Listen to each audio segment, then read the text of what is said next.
Resistance निकालना है between A and B. सबसे पहले बात की है उसने ए एंड बी, तो आपको देखना है कहां से कहां के बीच में निकालना है, ये आपको पहले देखना पड़ेगा, ए एंड बी। ठीक है बच्चों, ए से बी के बीच में कितना रेजिस्टेंस है, टोटल रेजिस्टेंस जो निकालना है उसी को कहते हैं इक्विवेलेंट रेजिस्टेंस। अब इस क्वेश्चन को करने की सबसे आसान ट्रिक क्या होती है, वो है कि कहां से कहां के बीच में का है वहां से स्टार्ट करो। आपने से ए से कहा है तो ए से स्टार्ट करो बच्चों, ये करंट आ रहा है इधर से। अब यहां से आपको देखना है जो करंट है, अगर वो एक ही रास्ते से जा रहा है तो सबके सब सीरीज में होंगे, और अगर रास्ता स्प्लिट हो रहा है, रास्ता एक से ज्यादा हो रहा है, तो जितने ज्यादा रास्ते होंगे उतने ही आपके पैरेलल कनेक्शन होंगे। कैसे समझाता हूं, देखिए जैसे मैं यहां से आया, एक रास्ता मेरे पास बी तक जाने का सीधा ये है कि मैं इधर से चला जाऊं और इसमें ये एक रेजिस्टेंस बीच में आ रहा है। इट मींस ये वाले रास्ते पे जितने भी रेजिस्टेंस आएंगे वो सब आपस में सीरीज में होंगे और मैं बी तक पहुंच गया। ठीक है, एक रास्ता, इस रास्ते पे जितने आएंगे सब सीरीज में हो जाएंगे। एक रास्ते पे आने वाले, ऐसे एक रास्ते पे आने वाले कितने भी होते हैं वो सब सीरीज में होते हैं एक दूसरे के। ठीक है, सीरीज में क्या होता है, अगर ये 2 ओम है, ये 3 ओम है, ये 5 ओम है, तो सबको डायरेक्टली ऐड कर देते, 5 3 8 2 10 ओम इस पूरे सीरीज का रेजिस्टेंस कह सकते हैं। बट ऐसा हमारे पास अभी है नहीं, अभी हमारे पास सिर्फ एक ही रेजिस्टेंस है इस लाइन पे, दैट इज 2 ओम। हमारे पास एक दूसरा रास्ता भी है जिस रास्ते से हम बी पे पहुंच सकते हैं, वो क्या है, देखो यहां से होते हुए ऐसे यहां से जाते हुए डी पे जाऊंगा, डी से मैं सी और फिर मैं बी पे पहुंचूंगा। इस रास्ते के ऊपर जितने भी रेजिस्टेंस पड़ेंगे वो सब आपके सीरीज में होंगे, क्योंकि आगे कहीं भी रास्ता डिवाइड नहीं हुआ है। तो आपको देखना है एक सीधे रास्ते पे सब आ रहे हैं तो सब सीरीज में, और रास्ते अलग अलग हो जा रहे हैं, जहां करंट बट जाए दो रास्तों पे वहीं वो पैरेलल हो जाता है। जैसे कहां बटा था, यहां बटा था, तो यहां से इधर वाला और जो इधर चला ये दोनों आपस में पैरेलल में रहेंगे। बट जब हम इस रास्ते पे जा रहे हैं तो ये 2 ओम, एक ये 2 ओम और एक ये 2 ओम, तीनों इसी रास्ते पे आ रहे हैं, तो जो एक ही रास्ते पे मिलेंगे आपको वो सब होंगे सीरीज में। तो बच्चों ये 2 ओम प्लस ये 2 ओम, वो 2 ओम कितना हो गया, 6 ओम। तो इस रास्ता, मान लीजिए फर्स्ट रास्ता है जिससे आप जा रहे हो, इस रास्ते पे आने वाले सभी रेजिस्टेंस को मिला के हमारे पास आया 6 ओम। और ये दूसरा रास्ता है, ये दूसरे रास्ते पे जितने भी रेजिस्टेंस आए वो सब है 2 ओम। ठीक है बच्चों, ये मिलके है 2 ओम। अब ये जो फर्स्ट रास्ता और सेकंड रास्ता, मतलब path taken by the current जो है, वो दोनों आपस में पैरेलल है, क्योंकि करंट यहां से डिवाइड हो गया था इन दो पाथ में। ठीक है बच्चों, तो इसलिए हम क्या कहेंगे कि ये दोनों आपस में पैरेलल में। कौन कौन, ये 2 ohm and 6 ohm, these are in two parallels. अब जो पैरेलल में होते हैं उनका तरीका क्या होता है करने का, if there are 2 resistance, let it be R1 let it be R2, और ये दोनों है पैरेलल में, तो पैरेलल में इनका ओवरऑल रेजिस्टेंस या इफेक्टिव रेजिस्टेंस या इक्विवेलेंस रेजिस्टेंस निकालने का तरीका क्या होता है कि resistance in parallel will be equals to R1 into R2 divided by R1 plus R2। इस वाले फॉर्मूले से निकालोगे तो ज्यादा आसान रहेगा। तो 2 into 6 अपॉन 2 प्लस 6 ऐसे करेंगे बच्चों। तो ये कितना हो जाएगा, ऊपर 12 और नीचे कितना हो गया, 6 और 2 8, 2 6 जा 12, 2 4 जा 8, 2 3 जा 6, 2 2 जा 4, 2 से 1.5।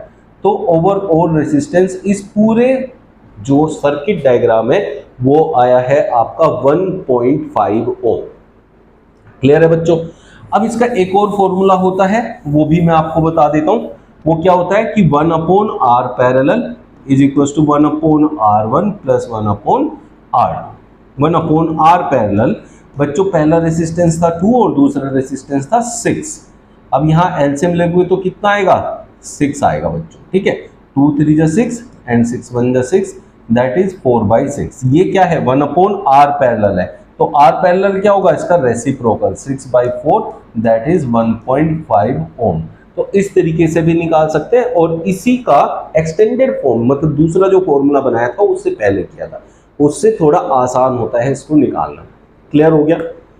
पहला पार्ट जो था कि ए एंड बी के बीच में आपको निकालना था, ए एंड बी के बीच में आपका रेसिस्टेंस आया 1.5 ओम। ठीक है बच्चों। अब बात करते हैं उसने दूसरे में कहा डी एंड बी के बीच का रेसिस्टेंस निकालना है। डी एंड बी, ये रहा डी बच्चों और ये रहा बी। डी से बी जाने के रास्ते ढूंढेंगे, सिंपल। कहां से जाना है? डी से।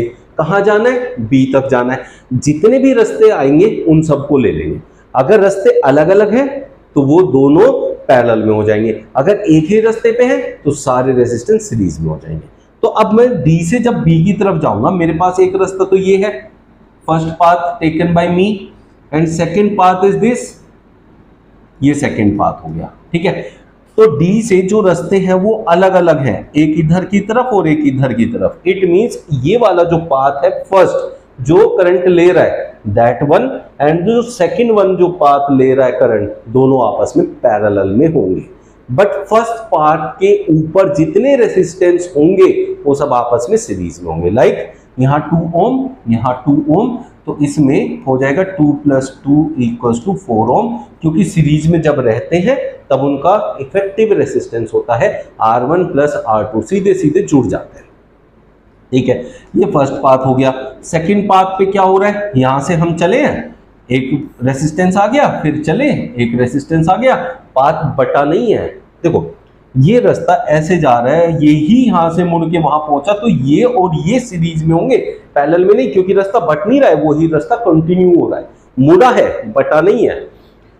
तो यहां भी ये दोनों सीरीज में है, तो 2 + 2 = 4 ओम हो गया बच्चों। अब जो ये सेकंड पाथ है और फर्स्ट पाथ है, ये है दोनों अलग अलग पाथ, ये उधर गया था, ये इधर गया था, दोनों ने अलग अलग रास्ते लिए थे। जब अलग अलग रास्ते लेते तब वो थे पैरेलल में। It means this 4 ohm and this 4 ohm are in parallel. तो उसके लिए मैंने क्या बताया? R1 × R2 divided by R1 + R2, ठीक है बच्चों। ऊपर क्या होगा? 4 × 4, नीचे होगा 4 + 4 8, 4 × 2 = 8, 2 × 2 = 4, दैट इज 2 ओम, ठीक है। अब इस केस में, सेकंड केस में जो हमारा रेसिस्टेंस ओवरऑल इफेक्टिव रेसिस्टेंस है वो 2 ओम है, और फर्स्ट केस में जब ए एंड बी के बीच की बात कर रहे हैं तब 1.5 ओम है। अब एक बात समझनी है, ठीक है। अब ये देखो कि ये पूरा का पूरा जो सर्किट डायग्राम है, डायग्राम तो मैंने चेंज नहीं किया, फिर भी जो है आपका यहां अलग रेसिस्टेंस आया, वहां अलग आया।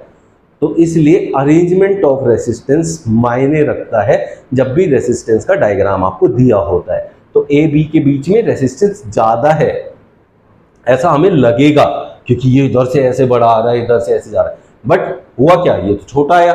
और जब हम गए डी से बी के बीच में तो उन्होंने बराबर बराबर पाथ लिया, तो हमें लग रहा था क्या आएगा भाई, छोटा आ सकता है, लेकिन वहां बड़ा आया।